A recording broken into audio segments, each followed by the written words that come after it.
Today we're going to cover what a split test is. Split test, simply put, is where you're testing one method or one message against another.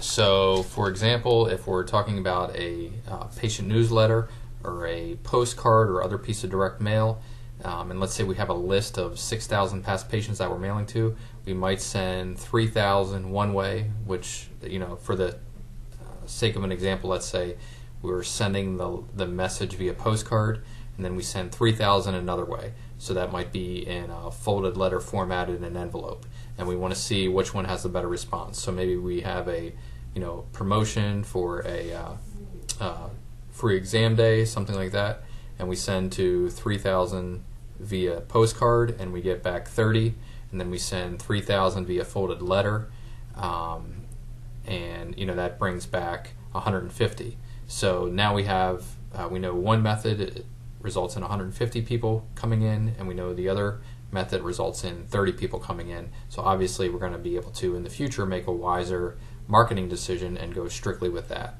You can also split test pictures. You can also split test text. You can also split test other things than method of delivery.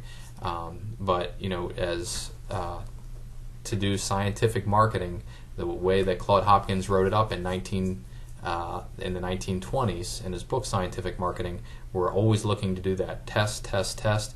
When we get a winner, we mail it out, and then we test a smaller portion of that sample size.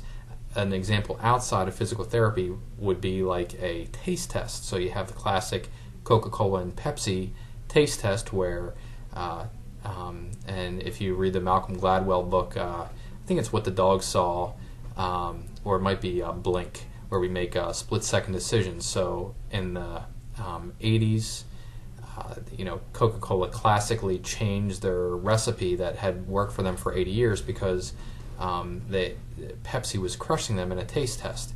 However, if you go back and look at it, the taste test was for less than an ounce of fluid. So Pepsi has a more lemony flavor, and it has a much better, it's like 2-to-1 preference if you're talking about drinking a small amount. However, that wears off really quick, and you end up with that bad Pepsi aftertaste, where Coca-Cola has a vanilla flavor, so it doesn't quite pack the punch in the beginning, but people drink more of it, and it doesn't have the bad aftertaste. So that's where Coke made the new Coke, and then they went back to Coca-Cola Classic and went back to their old thing. So they made this huge, multi-million-dollar mistake based on a taste test. But that's what we're looking to do. We're looking to split test or say which one is better. Oh, it's really the Coke if we're looking for long-term customer value of old.